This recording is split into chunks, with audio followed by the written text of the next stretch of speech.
Time for the second semifinal, everybody. Okay, let's get the show on the road. Another best of 3 series is coming up, and we have pepeMLady against Washed Up. And I got immediately baited a little bit, because the first thing that happened when I saw Battlefield of Eternity, I was just like, already, oh god. Battlefield of Eternity and pepeMLady. And I was just thinking it. I didn't actually say anything. And just a second later, Will Q comes in immediately and was like, ah, Khaldor, tennis, huh? I didn't say anything, but yeah. Obviously, I mean, it's not even dislike, it's just like, let's say honesty about Artanis has become a little bit of a meme, because, let's just face it, the hero is just shit on the competitive level. So, unless Blizzard is willing to give him a bit of a rework, he's not gonna do anything for a competitive team. And, well, maybe I should rephrase that. I said it in the past, and I'm gonna rephrase it again. Obviously, it does something for the team. The problem is that every other side laner that you could take is just better in what he does than Artanis, even on Battlefield of Eternity. That didn't change the fact that pepeMLady loves to sometimes pick trash Tannis on Battlefield of Eternity, and sometimes these fuckers just do it to bait me a little bit, and freely admit to it too. So yeah, the European Panda goes way further than people just B-stepping against others and having a little bit of fun with sprays, but it's even caster baiting that is happening here.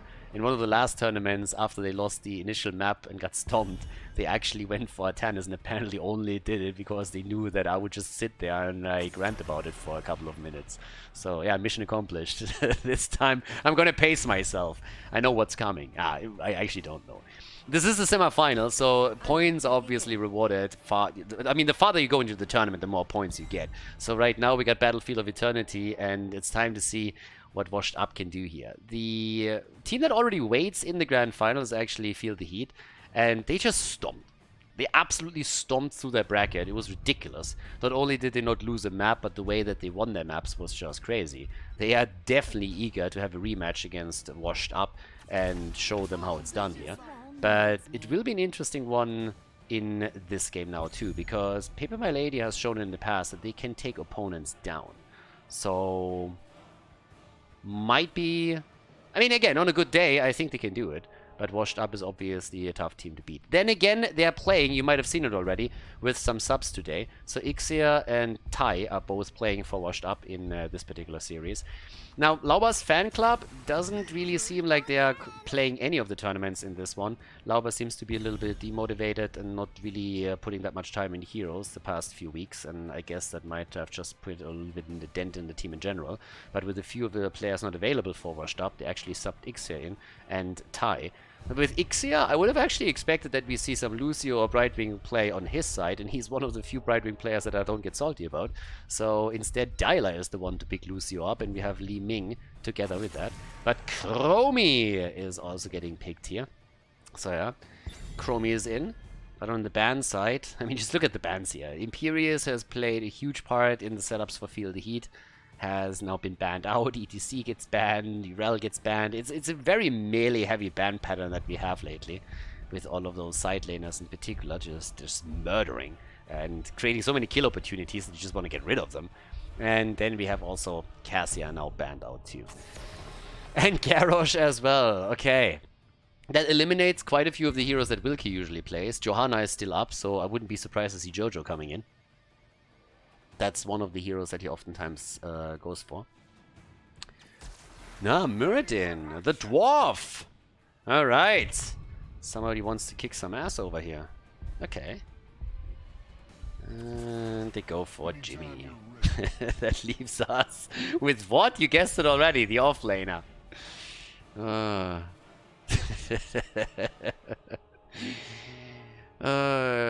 What is Ty gonna play?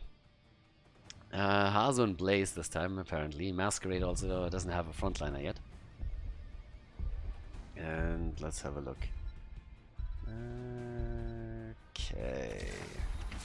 Diablo and Kira. Okay. Kira is in. Tai, one of the few that actually plays the hero quite a bit.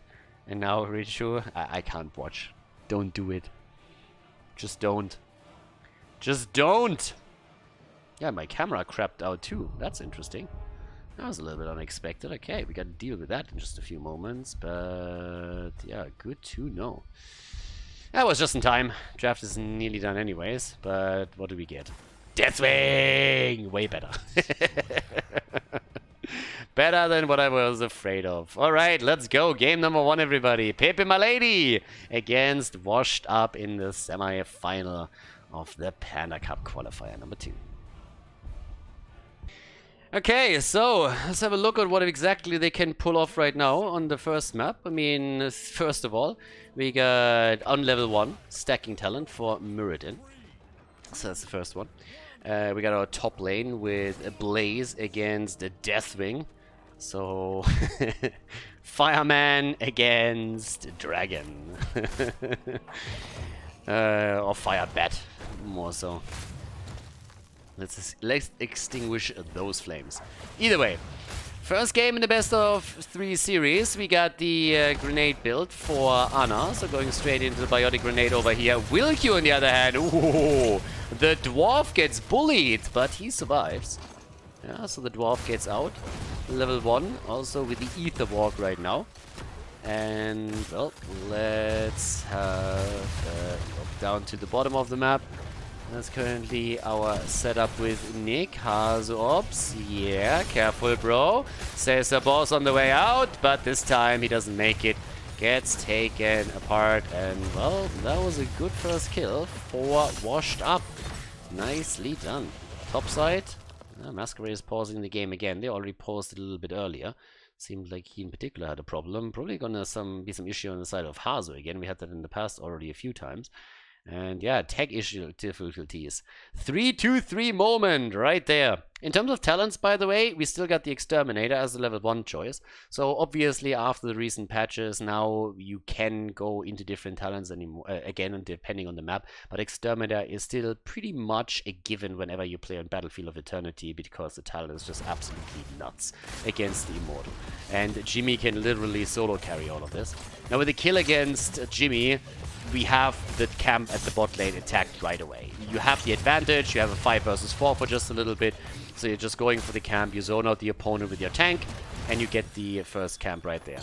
This, on the other hand, is a good wall stun, and Wilq...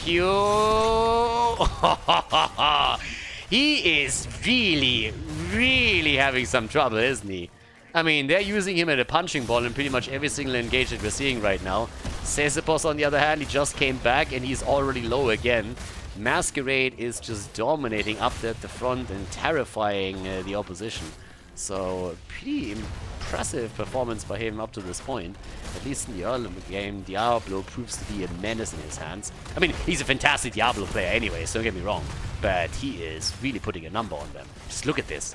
He's the reason why we have 3 of them now super low, because he just absolutely crushes with those stuns and setups that he puts in for Hazorps, who follows up with the damage time and time again. And topside, now there's another camp that they theoretically could take. Richu, on the other hand, is already underway, trying to make the play for the Polish team here, as they are starting to go up towards the camp. Nothing really happening just yet. So they're probably quite happy that the camp wasn't taken yet, so they actually go for the camp, Jinkuya, and say like, alright boys, thank you very much for not taking this away from us. I guess we'll grab that. In the meantime, talking about camps, the Shaman camp has been taken. That's of course the more important one, but it's also taken super early. So the Immortal is just spawning in another 15 seconds, which would theoretically allow them to push the lane out a little bit harder. But let's see. 1 kill against 0. Okay, Wilq gets attacked right here again. Yeah, they use him for target practice right now, with success I might add. But now towards the bottom of the map, it's all about the Jimmy setup. We have, in terms of Immortal damage with Jimmy and Liming, some really good heroes for the Polish team in order to make the play here. So we gotta see if they can actually make something happen over here now.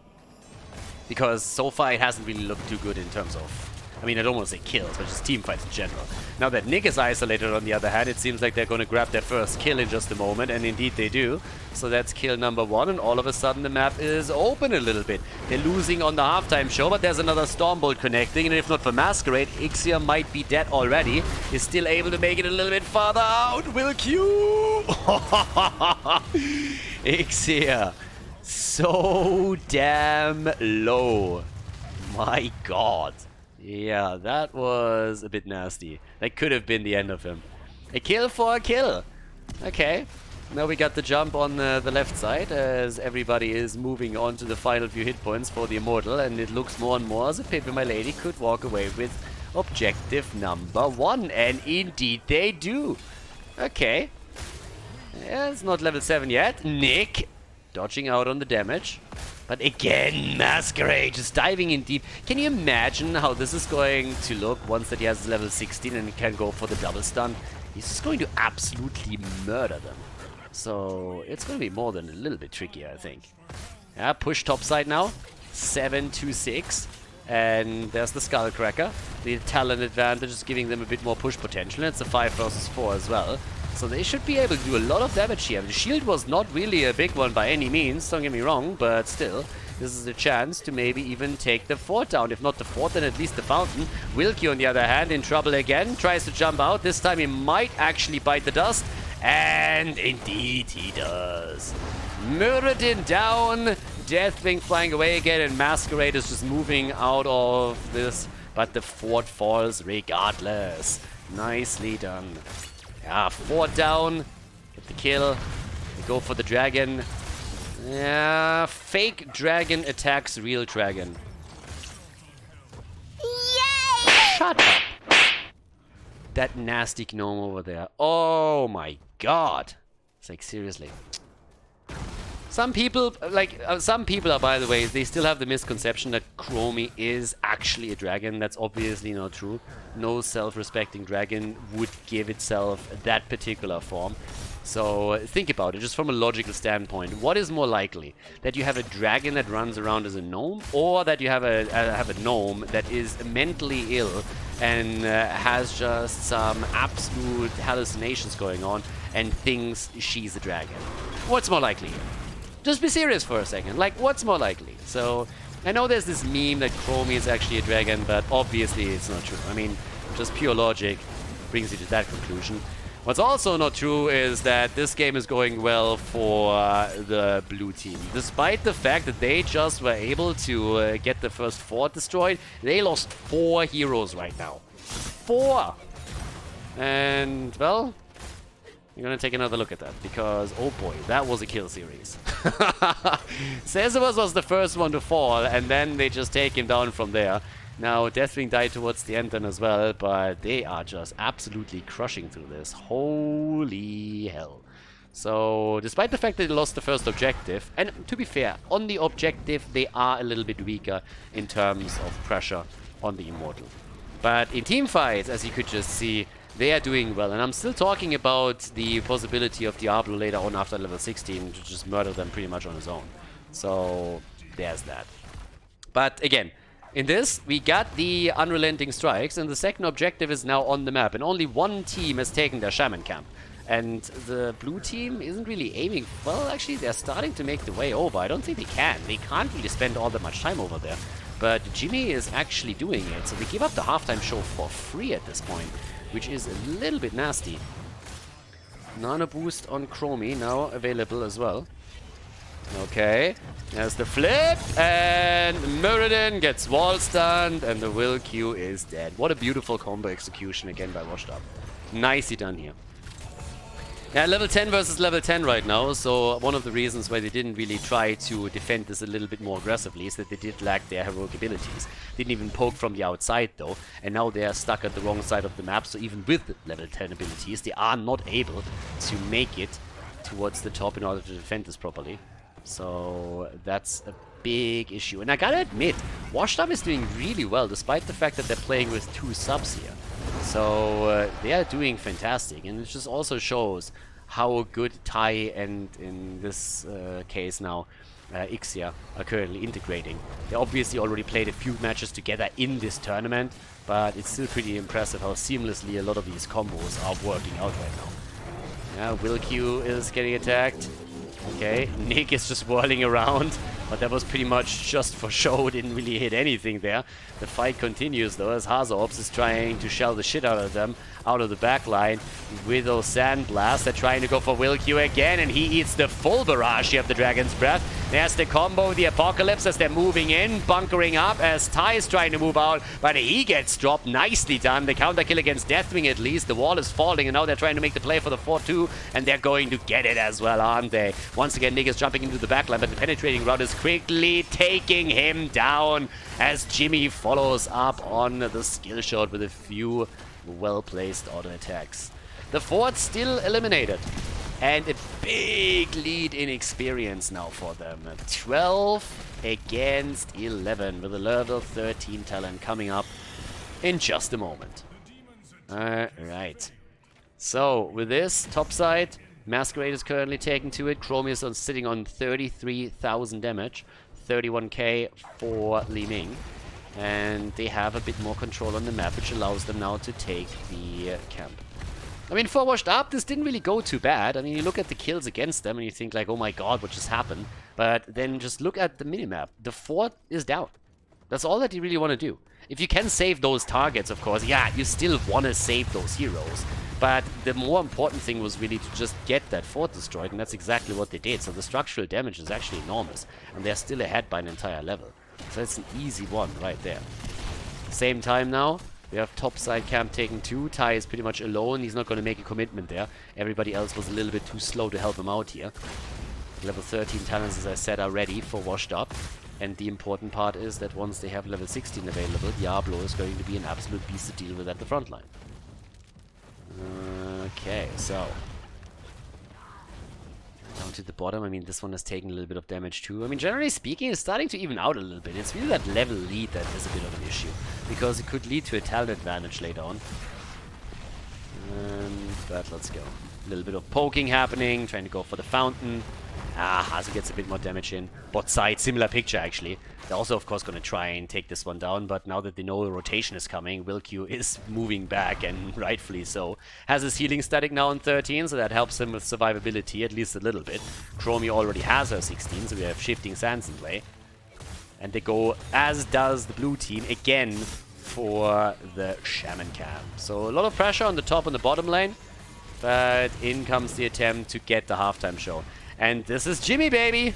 Jimmy doing a lot of work for pepeMLady. It is a close call, but pepeMLady is still 2,000 hit points ahead. Which kind of matters. Again, if they get Jimmy into the race again, they can do a whole lot of work here. And they're going to try and do that up at the top now. But the fight in the middle.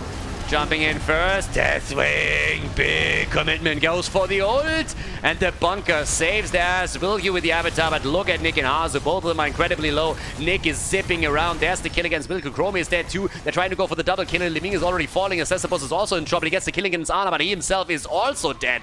That's 2 down on each side, with the third falling on pepeMLady's side. They are still trying to make it for the objective now, as they're pushing in. Lucio topside is attempting to defend the fort for as long as he can. 11 kills against 5 right now. 15.5, and Richu is now getting dropped too, as Nick and Masquerade are both moving in for him. Ooh, holy hell, that is not looking good at all. That was going to be an Immortal with roughly a 40% shield and a level 16 talent. Yep, it's going to be problematic. Let's just put it like that. Over here, Nick, as long as he makes it out, it's going to be totally fine. Masquerade missed the angle a little bit. He wanted to go for the wall stun, but didn't get it here. Nick already moving out. There's the stun that they've been waiting for. Assessabos gets attacked. There's also the time loop, but not enough damage yet. But the level 16 talent is in, and we all know what that means. Masquerade is turning into a motherfucking killing machine. Yep, there we have it. Domination. And he is going to be murdering people. If they give him an opportunity to go for the first wall stun, he is just going to crush. Alright, it's not going to be an easy defense at all. Now, the shields are low, shields are down. There's that. But if he come in, that would be a little bit incredible. And 1 level is still missing for pepeMLady to get in the next talent too, so let's not forget about that. But Nick is moving in, so he has another chance. They're actually only getting the wall. Yeah! Only the wall. They're playing it slow. Might be able to take the camp away at least. Richu's trying to sniff that out, and yeah, obviously they know what's coming. Here's the wall stun, make it 1, make it 2, and WillQ is able to barely make it out. I don't think that Masquerade actually was able to get the second stun connected. I actually think it was interrupted when he went for the second Shadow Charge, or that would have been a dead Mirrodin. But it doesn't change the fact that even with Avatar, they pretty much put him down into the last 5% of his hit point pool. So, there's the setup again as they're trying to come in for the objective. Level 16 talents are still not ready for pepeMLady, so they're not really going to fight for this. At least they shouldn't. Yeah, so the camp gets taken away, and that's an important one, of course, to fight over at this point in the game. Mirrodin also for the big jump, the dwarf launch. Oh, yeah, there we go. And they're going for additional camps right now.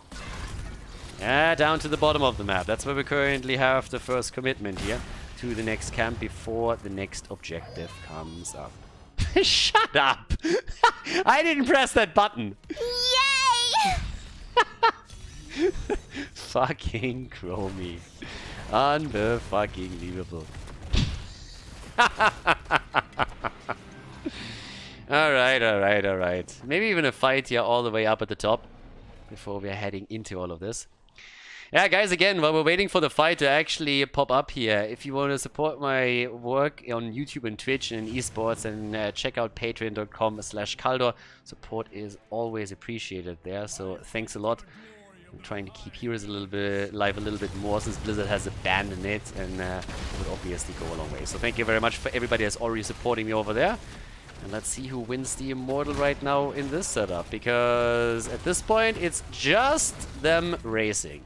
Both of them jumping on it, 12 kills to 5, 50-50, not quite. 2000 hit point lead. But let's see what they can actually do now that the team fight is going to be the more crucial part of this.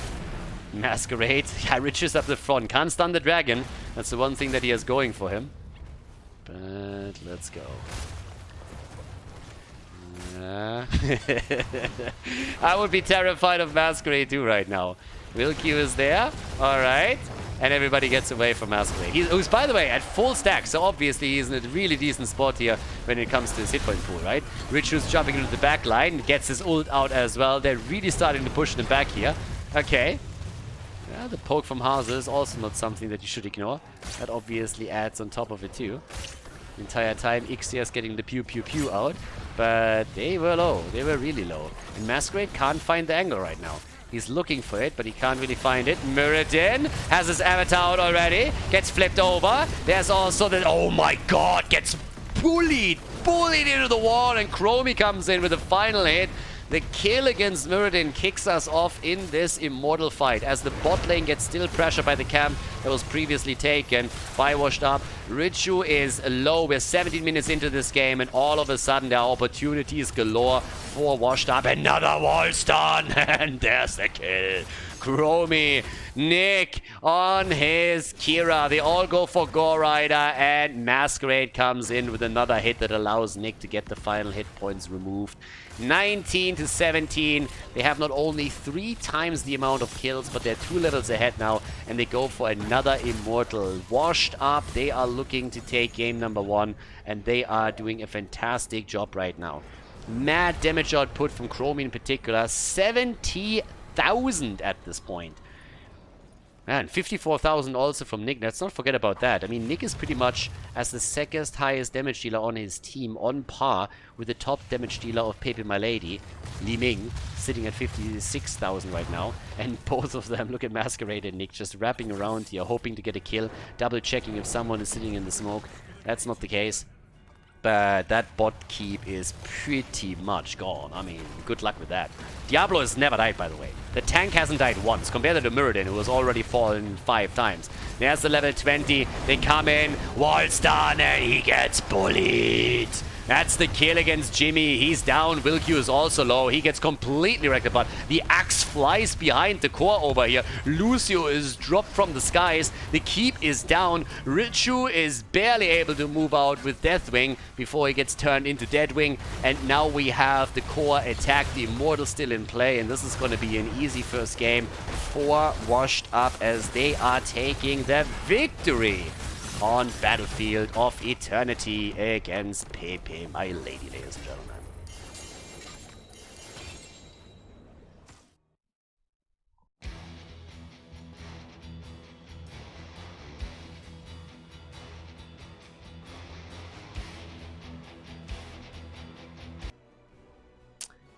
Alright, let's go. Game number 2. The camera is back as well.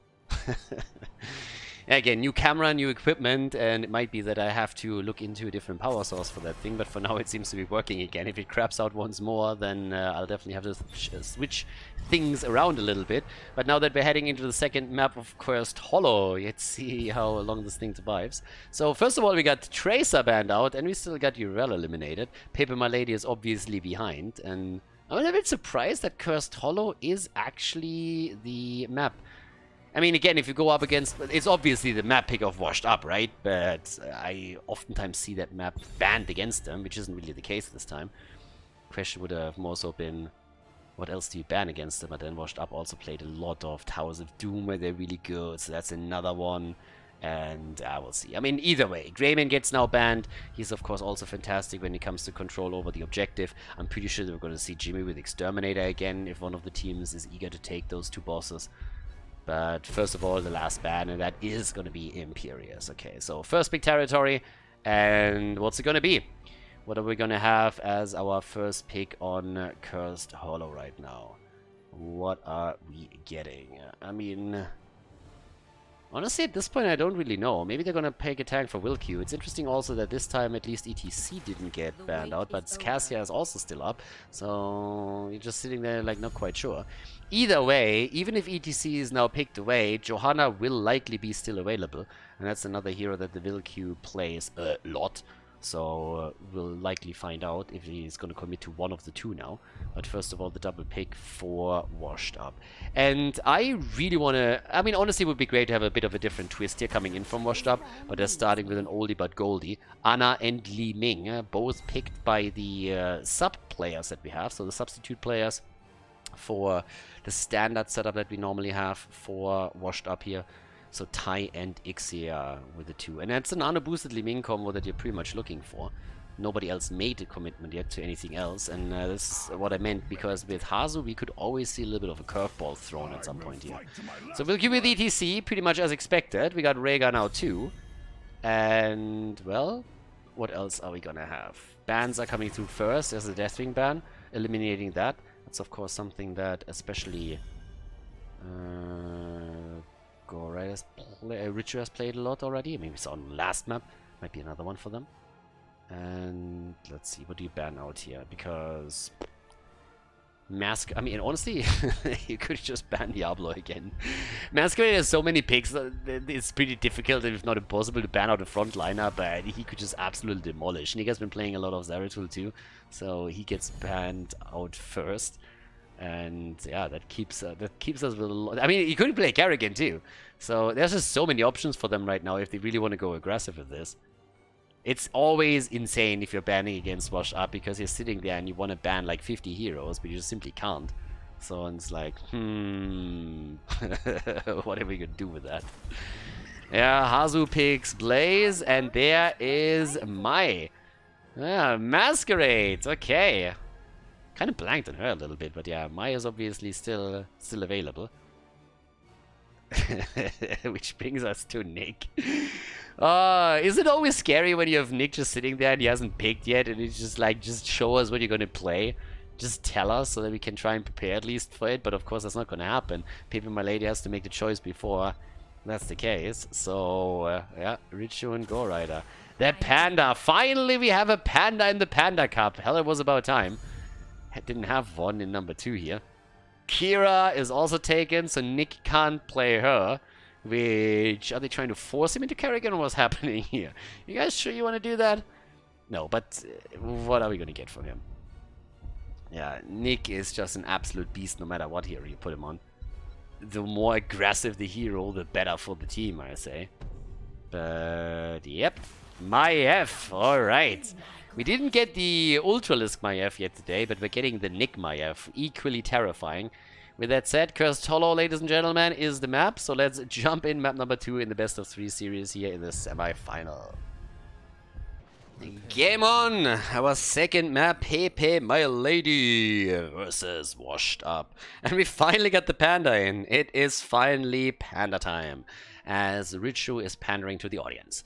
The Will Q on ETC, we got Dyla on Rega, Boss is playing Kira in our second game, and Gore Rider is playing Cassia for the blue team. As on the right side of the map, we have Washed Up, currently rocking Hazops and Blaze. We got Nick on my F, Ixie on Ana, Masquerade on my, and we got Tai on Li Ming.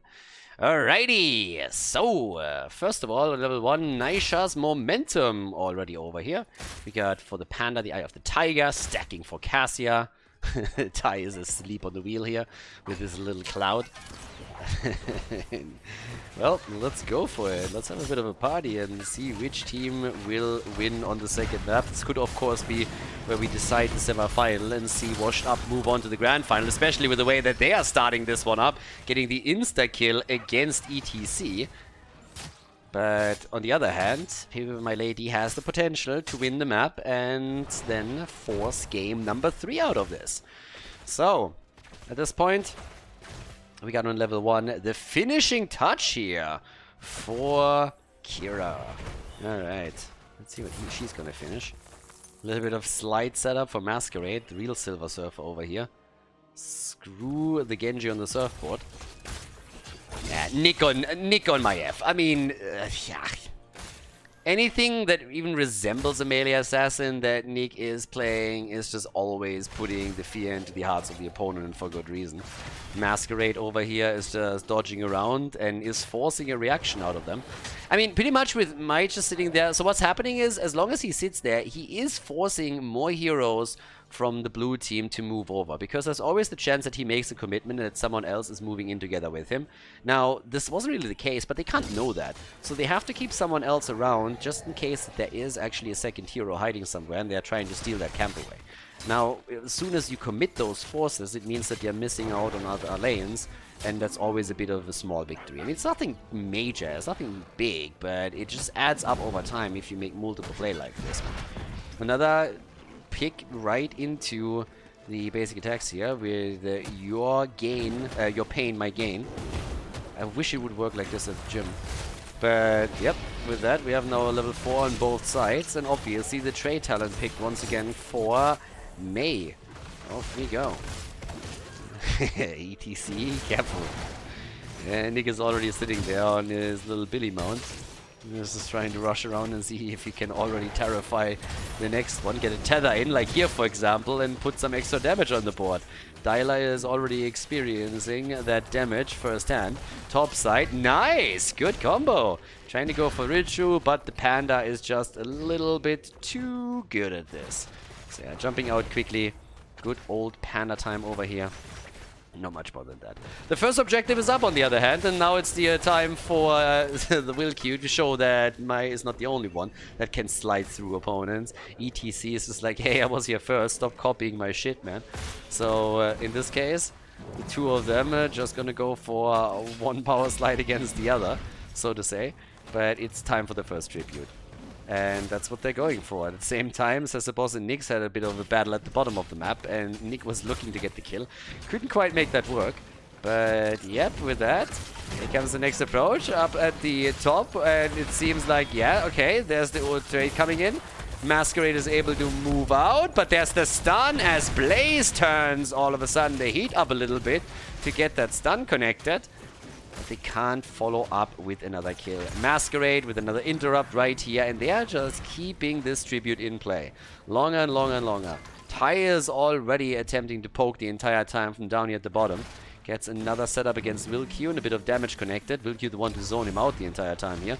With Hazops missing the jet propulsion. He'd still push them back, but they don't get a kill opportunity.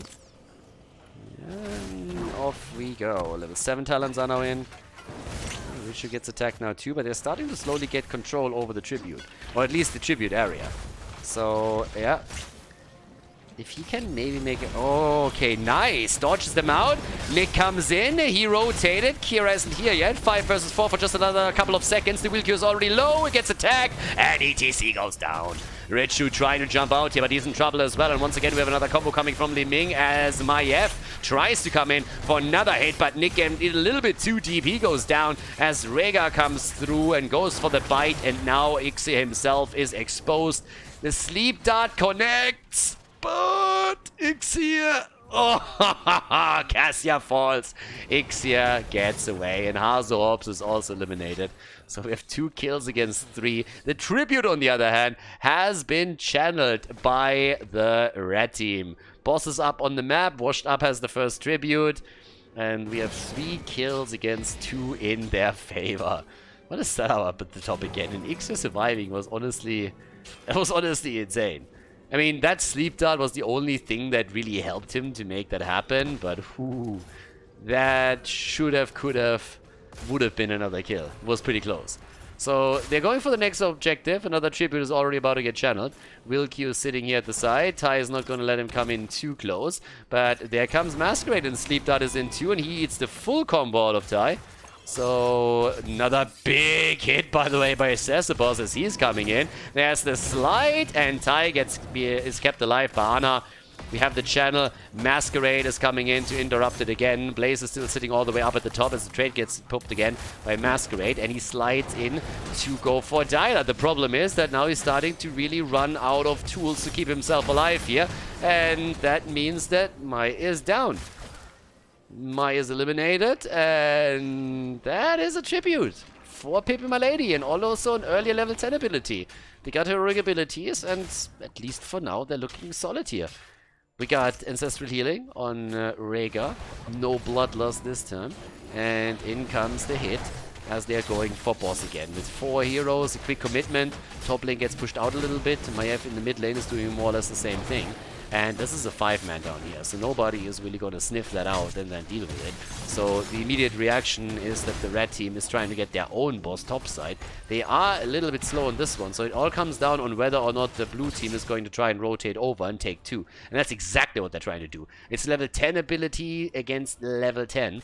And topside, this one is at 50% HP. So here comes Nick as they're starting to move in. Masquerade trying to make the play now. They're about to leash the boss. Bot lane is still pushing. Masquerade is moving out, and they are actually keeping the leash. They're trying to take it. Nick is sniffing all of this out. They know what's happening. Over here, Cesabos is zoning out Ana. The Panda is zoning even a little bit more, but everybody else is jumping in, and Nick is going for the tether once again, trying to get the big boy damage out here. The kill against Ana, though. Nano boost allows Li Ming to get the counter kill with the Calamity. The boss is already leashed as the Valkyrie is coming through against Hazov. He doesn't have the bunker anymore. And here comes the top kick play of Chen as they're trying to go in. Oh my... Yeah, there's the snowball. Oh my god, you gotta be kidding me, right? What? Are you serious? Like, what the hell? First we have some top kicks play, putting her into a corner, and then Maya is saying like 1v4? Are you kidding? No problem, baby. No problem. And simply runs away from this one. Li Ming goes down as the Panda is getting a kill in. And now Hazorps gets attacked as he's put into a corner, and that's another kill for the blue team. They go for the next tribute. That's 2 tributes against 1, 6 kills against 4. Bot fort has fallen, and pepeMLady.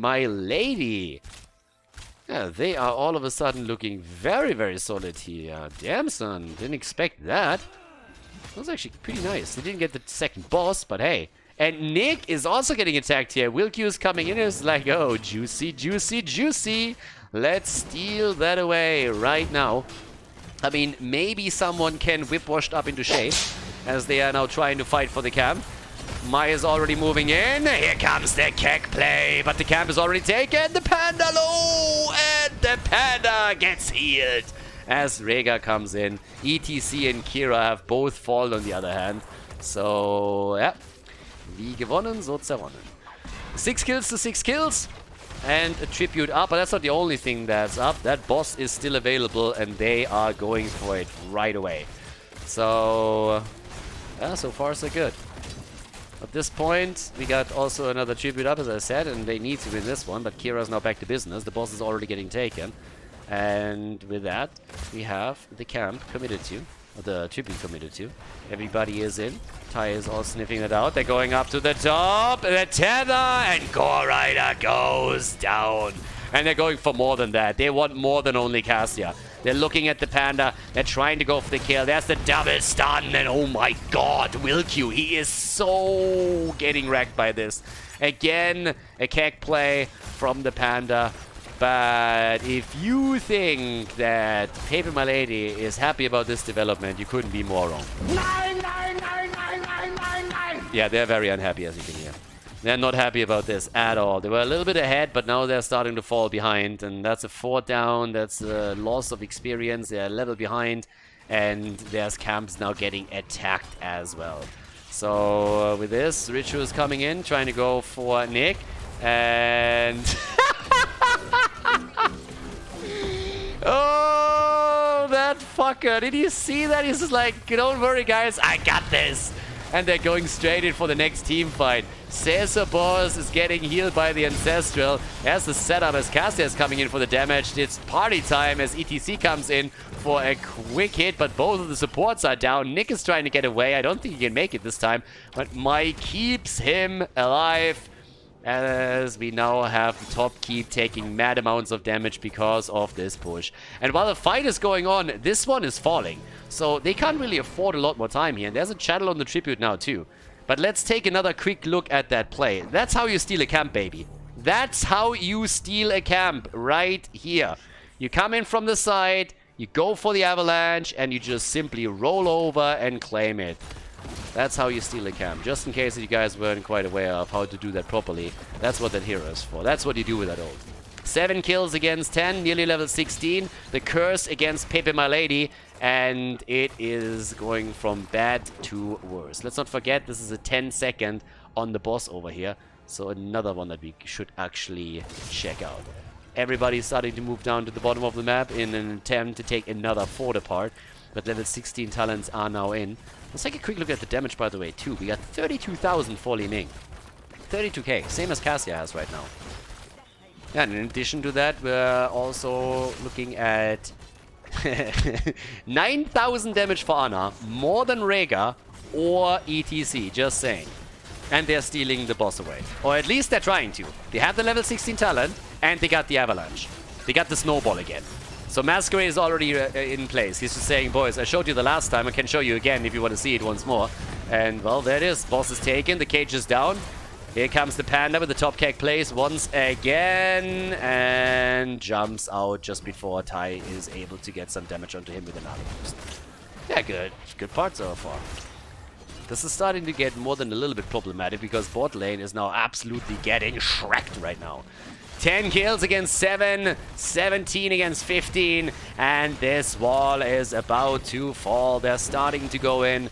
The boss is already hammering away. ETC is sitting in the middle trying to get a little bit of experience for them so that they get the level 16 talents, but in the meantime they're making the play for the Panda, at least they're trying to. Maiev is already threatening to engage once again, and ETC runs straight into the damage, gets locked down as well, but here's the kill against Cassia. Cassia plays Houdini, is gone within half a second. First she was there, a second later she just disappeared, and there was no fake bottom in this trick.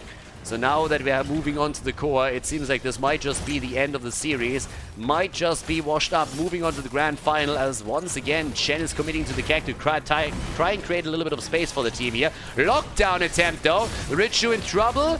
Yeah, but the kill against Mai. Mai is down. She got the avalanche through. Maybe they can follow up with the 2 kills against them. They already take Kira down. Tai is trying to go for Wilq, but he can't get him. The core is falling in the meantime. 60% on that bad boy.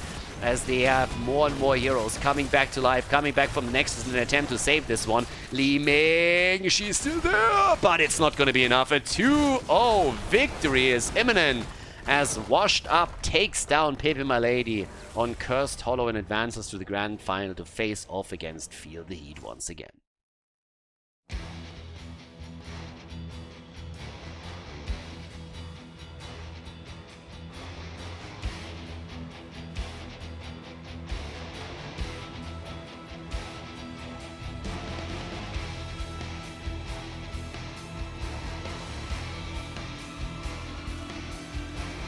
Thank you everybody for watching the video today. I hope that you enjoyed the show and the commentary. And keep in mind that the spoiler protection that is going to run for the rest of the video is made possible by all the support on patreon.com. So guys, if you want to support my work, if you want to help me start new projects and keep the spoiler protection in place, please consider heading over to patreon.com/Khaldor. There's also a link in the YouTube description, and check that out. Thanks in advance, and see you guys next time with more esports coverage here on Khaldor TV. Have a great day.